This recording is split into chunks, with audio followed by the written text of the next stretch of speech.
organizar la gobernanza del futuro, ni más ni menos, en un momento en el que tú defiendes que uno de los grandes retos es gestionar social y políticamente precisamente la incertidumbre, el no saber.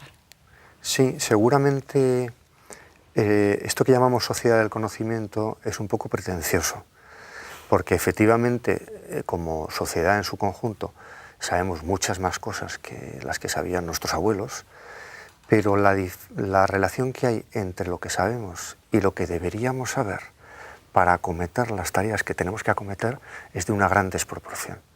Y en ese sentido hay una cierta ignorancia dentro de una sociedad que conoce muchas cosas, porque realmente las tecnologías que usamos, los escenarios en los que estamos entrando, son escenarios que exigirían muchísimo más conocimiento del que tenemos. Y también tenemos una mayor expectativa sobre las cosas, es decir, no sabemos todo lo que deberíamos saber, pero queremos participar en todo ello, queremos resolver todo ello. De alguna manera parece que la ciudadanía entiende que es su cometido resolver ciertas cuestiones que hasta hace no demasiado tiempo, de una manera u otra, habían quedado relegadas o delegadas en otros poderes. Hay una demanda sobre mayor participación en un entorno cada vez más incierto. Sí, yo creo que las sociedades son más celosas de esa delegación de soberanía que en otros tiempos se hacía con más crédito, con más confianza, con más incluso ligereza, ¿no? Y en estos momentos probablemente la gente quiere vigilar con mayor celo esa delegación de poder, lo cual no significa necesariamente que esté en condiciones de hacerlo o que lo quiera hacer de una manera efectiva, pero por lo menos sí que haya una rendición de cuentas respecto de esa cesión que hacemos sobre los expertos, sobre nuestros representantes, a los que no queremos con esto dar una licencia para que hagan cualquier cosa, ¿no? Y sobre esta cuestión, una de las tesis que sueles defender es que necesitamos un aprendizaje colectivo, Sí. que debemos aprender todos y todas, Sí. la propia sociedad, los grupos de personas que hasta ahora han contado con ese mandato, organicen ustedes la vida pública, y esto parece que ya no es así. Ese aprendizaje colectivo parece como una capa mayor de dificultad todavía. Estamos complejizando todavía un poco más lo que ya es de por sí bien complejo, ¿no? Sí, sin duda, porque las sociedades muy tradicionales eran sociedades en las cuales la mayor parte de las disyuntivas y de las decisiones personales y colectivas estaban ya decididas por la tradición, por los hábitos, por los usos, por las costumbres. Entramos en sociedades más bien de tipo postconvencional, en la cual no hay respuestas convencionales para los problemas que tenemos, tanto a nivel del desarrollo de la conducta individual y de las opciones personales que se han pluralizado, como de los grandes problemas colectivos, para los cuales no contamos con un repertorio estable de referencias que nos puedan servir de mucha ayuda, ¿no? Y por tanto no tenemos más remedio que inventar, y los seres humanos la manera que tenemos de inventar es fundamentalmente aprender, ¿no? Y para darle más emoción todavía, no solamente no tenemos si fuera poco. Por si fuera poco, no solamente no tenemos el entorno de esa certidumbre, sino que somos cada vez más conscientes de que muchos de esos grandes retos, los retos con mayúsculas, no dependen ni tan siquiera de una escala local en la que la ciudadanía puede tener una cierta capacidad de alcance, sino que sabemos que estamos hablando de cuestiones que son muy globales. Estoy pensando exactamente en el tema que nos ha traído hoy, es decir, hablar del envejecimiento desde Euskadi, puede ser un paso necesario, pero somos conscientes de que la cuestión del envejecimiento es algo que implica a las sociedades, al menos a las avanzadas como es la nuestra, europea. Sí, sin duda. Tenemos dentro de esos repertorios a los que yo me refería antes, había repertorios para arreglar problemas que tenían un ámbito local, un ámbito cercano, un ámbito disponible, donde no había demasiadas exigencias de colaboración. En estos momentos el intercambio de buenas prácticas, fijarse lo que se hace fuera, la cooperación en general, son fundamentales para resolver la mayor parte de los problemas que tenemos. ¿Qué papel nos corresponde a la ciudadanía en este escenario? ¿Qué podemos esperar? Porque parece que se hace necesario renegociar las condiciones de nuestra participación, nuestros derechos y también nuestras obligaciones, las responsabilidades que asumimos, por ejemplo, cuando decidimos participar en un proceso como es este, Gobernanza 65, en el que se nos pide que participemos en el diseño del modelo de gobernanza nuevo desde el punto de vista de las personas, vamos a decir, mayores.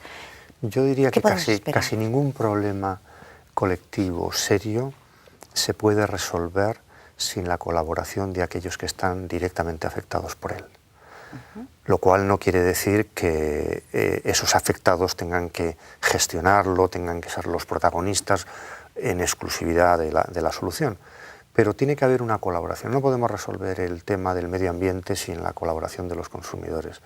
No podemos resolver la organización de la sanidad sin que los enfermos o las personas que pudieran estar enfermos colaboren de alguna manera con ello. Para cualquier problema se necesita la colaboración, aunque sea la colaboración un poco pasiva de los que están afectados por ellos. Y, lógicamente, a las autoridades, a los que tienen la capacidad y la representación de la ciudadanía, les corresponde una responsabilidad mayor, probablemente una responsabilidad de iniciativa, ¿no? Pero creo que hay una mayor conciencia en las sociedades contemporáneas de que no hay una relación vertical entre los que mandan y alguien abajo que simplemente se limita a obedecer, sino que hay una relación, una interacción entre estos dos planos, y así debe ser, ¿no? ¿Crees que estamos preparados y preparadas para esto? ¿Que estamos preparadas para entender qué supone nuestra participación, qué es lo que nos exige, qué es incluso lo que podemos esperar de una participación así? Lo pregunto como ciudadana de a pie. ¿Sabemos cuando nos piden participa o cuando reclamamos quiero participar? ¿Sabemos qué estamos realmente pidiendo? Seguramente no, pero seguramente eso tiene que ver también con el hecho de que estamos ante problemas bastante inéditos, ¿no? Y quien diga que sabe lo que hay que hacer es un peligro público, ¿no? Hay que tener cuidado de alguien que venga con todas las soluciones. Seguramente tenemos que ser más modestos personal y colectivamente y saber que estamos acometiendo problemas para los cuales no tenemos una solución. El asunto del que tú me hablas en concreto, de sociedades envejecidas con un mayor número de gente en una edad avanzada, etcétera, es relativamente novedoso en la historia de la humanidad. Nunca ha habido sociedades con tanta gente mayor y para eso no tenemos soluciones. Podemos imaginar que hay algunas cosas que podemos extrapolar de otras sociedades o de otros momentos de la historia, pero estamos ante algo que tiene que ser inventado. Cada día estamos además inventando, dibujando el mapa según vamos avanzando en un territorio desconocido. Esperar que esto a la primera salga bien, casi sería un poco hasta naif, ¿no? ¿Cómo se gestiona también la expectativa? ¿Qué crees que debemos esperar a corto plazo? ¿Qué podemos hacer para entender que este es un proceso de aprendizaje y no de búsqueda de solución perfecta e inmediata en un corto plazo de tiempo? Bueno, probablemente que el sistema de gobernanza que diseñemos sea un sistema reflexivo, es decir, sea un sistema que permita aprender de los errores que vamos a cometer. Como sociedades estamos cometiendo muchos errores, venimos de un error garrafal, catastrófico, de grandes magnitudes, que es todo lo que ha rodeado la crisis económica. ¿Por qué no pensar que en temas como este que ahora nos ocupa, probablemente no haremos las cosas bien desde el principio? Entre otras cosas porque hay muchas variables que se nos escapan, por ejemplo, cómo se articula la experiencia y la innovación, ¿no? Hay que tener en cuenta que venimos de sociedades en las cuales uno se convertía en más sabio simplemente envejeciendo. Y representamos, incluso en estas representaciones que hay de los fueros o de los sabios que gobernaban en el siglo XIX, siempre representamos a un anciano con barba blanca, ¿no? Esa era una metáfora que valía para sociedades en las cuales el saber se acumulaba ingenuamente, sin grandes cuestionamientos. En una sociedad en la cual son nuestros hijos los que nos enseñan cómo se desatasca un ordenador o cómo se accede a un programa o a un programa informático, aquí está indicando que hay un cambio y que probablemente para ciertas cosas los jóvenes nos pueden dar lecciones y no para todo lo que los mayores nos daban lecciones ahora son útiles, ¿no?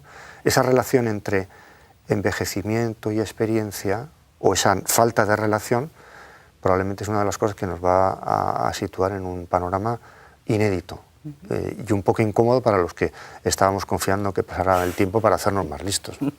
Claro, claro. De alguna manera se nos ha cambiado el guión, Claro. a la vez que estábamos interpretando la propia obra. Entonces esto y cambiar no resulta nunca sencillo. Sueles hablar de ciudadanía científica. Estaba intentando entender qué significa en este contexto. ¿Nos lo puedes explicar? Sí, pues significa que la ciencia es algo demasiado importante como para dejarlo únicamente en manos de los científicos.